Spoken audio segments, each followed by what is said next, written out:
The Tech Fixr will show you how to fix message swipe reply not working on Instagram.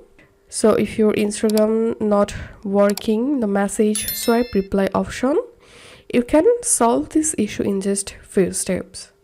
The first solution is update your Instagram app.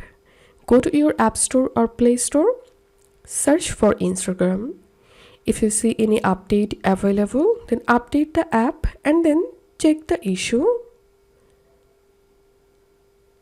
And another solution is report a problem.